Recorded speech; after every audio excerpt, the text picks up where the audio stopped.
अस्सलाम वालेकुम, मैं हूं नुमान अली कुरैशी और आप देख रहे हैं साइंसटेनमेंट। आपने मेरी पिछली वीडियो को बहुत पसंद किया और इसके लिए मैं आपका बड़ा मशकूर हूं। आज मैं आपके लिए एक नई वीडियो लेके आया हूं और वो भी वीडियो मोबाइल से रिलेटेड ही है। तो आज की वीडियो में आपको एक नई चीज़ बताने जा रहा हूँ। वो क्या है? वो है बेसिकली ये टच स्क्रीन, कि मोबाइल की टच स्क्रीन किस तरह काम करती है। इस वीडियो को एंड तक लाजमी देखिएगा। इसके अंदर आपको टच स्क्रीन से रिलेटेड जितने भी फीचर्स हैं वो सारे के सारे जो है वो बड़े अच्छे तरीके से एक्सप्लेन करने की कोशिश की है मैंने।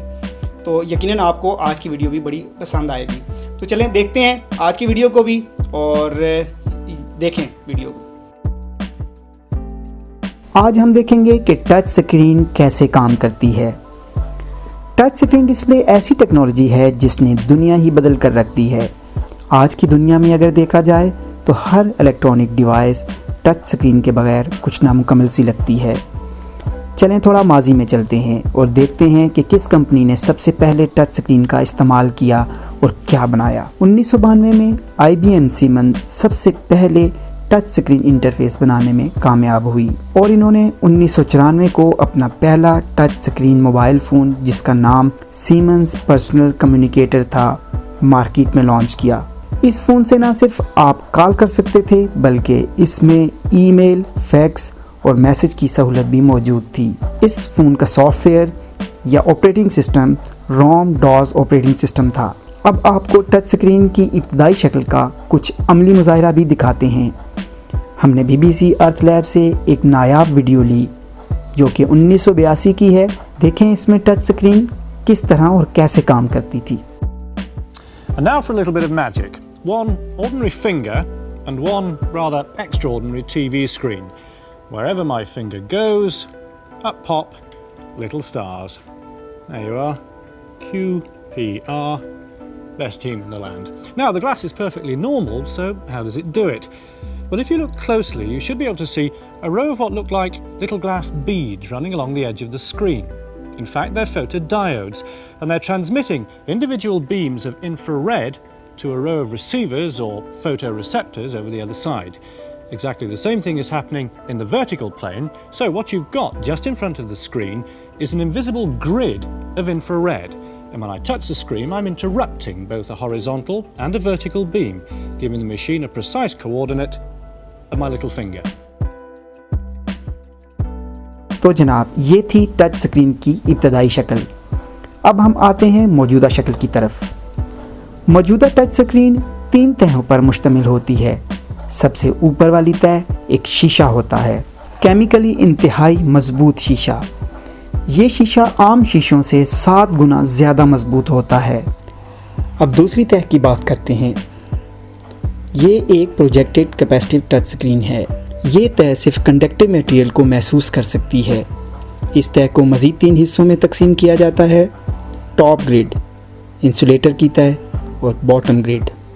टॉप और bottom grid indium tin oxide से बने होते हैं जो इंसुलेटर की तह पर प्रिंट हुए होते हैं और इन्हीं की वजह से ये कंडक्टिव मटेरियल को महसूस करते हैं।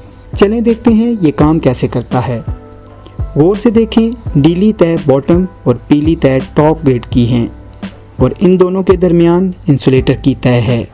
अगर हम ये कहें कि नीली तह पर इलेक्ट्रॉन मौजूद हैं मगर इसके ऊपर इंसुलेटर की तह होने की वजह से इलेक्ट्रॉन हरकत नहीं कर सकते, मगर इलेक्ट्रॉन नेगेटिव इलेक्ट्रिक फील्ड पैदा करते हैं जिसकी वजह से पीली तह के ऊपर पॉजिटिव चार्ज पैदा हो जाता है। यही तो कैपेसिटर होता है। अब हम अगर किसी कंडक्टिव मटेरियल को इसके करीब लाते हैं, जैसे हम अपनी उंगली को इसके करीब लाते हैं, तो यहाँ मौजूद कैपेसिटर अपनी मिकदार को तब्दील करता है और पॉजिटिव चार्ज पीली तह की बजाय हमारी हाथ की उंगलियों पर आ जाता है। बस प्रोसेसर इस बात को समझ लेता है कि स्क्रीन पर टच हुआ है। अब ये मालूम करना कि कौन सी जगह टच हुआ है, इसके लिए वोल्टेज और चार्जेस स्कैन कर रहे होते हैं कि हर नीला चौकोर पीले चौकोर के साथ कैपेसिटेंस बना रहा है। ये बात ज़हन नशीन कर लेनी चाहिए कि हर नीला चौकोर रोज़ में स्कैन करता है और पीले चौकोर कॉलम में स्कैन करते हैं। ये सेटअप नीले कॉलम और पीले रोज़ के मजमूए से बनता है। एक बात और बताता चलूँ कि ये सारी तहें ट्रांसपेरेंट होती हैं।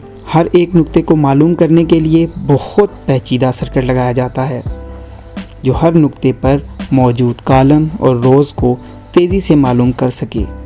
और इस तरह प्रोसेसर एक से ज़्यादा टच को महसूस कर लेता है। अब तीसरी तह की बात करते हैं, ये होती है LCD या OLED टेक्नोलॉजी।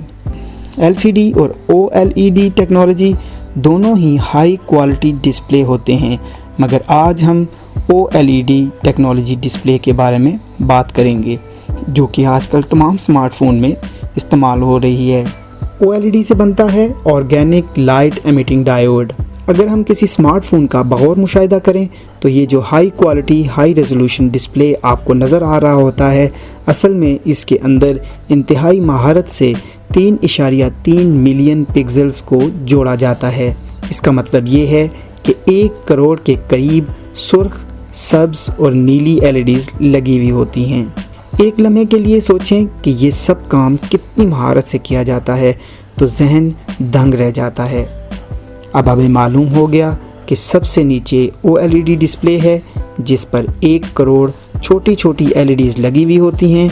इससे ऊपर एक transparent projected capacitive touch screen है जो एक या एक से ज़्यादा टच को महसूस करती है, और सबसे ऊपर एक इंतहाई मजबूत शीशे की तह जो कि शीशे के ऊपर खराश भी नहीं लगने देती। तो आज की वीडियो आपको कैसी लगी कमेंट में लाजमी बताइएगा, और मुझे उम्मीद है कि आपको बड़ी पसंद आई होगी ये वीडियो। और ये जो वीडियो एक आम लेमैन और ख़ास तौर पे जो इंजीनियर्स हैं इलेक्ट्रॉनिक्स या मोबाइल कम्युनिकेशन से रिलेटेड, उनके लिए भी बड़ी फ़ायदेमंद होगी ये वीडियो। तो आपने लाजमी बताना है मुझे कि आपको कैसी लगी वीडियो। अभी तक अगर किसी ने मेरा चैनल सब्सक्राइब नहीं किया तो चैनल को सब्सक्राइब भी कर लें, लाइक करें और शेयर करें। तो आपकी दुआओं का मुंतज़िर हूँ और मुझे अपनी दुआओं में याद रखें। आज तक के लिए इतना ही। अल्लाह हाफिज़।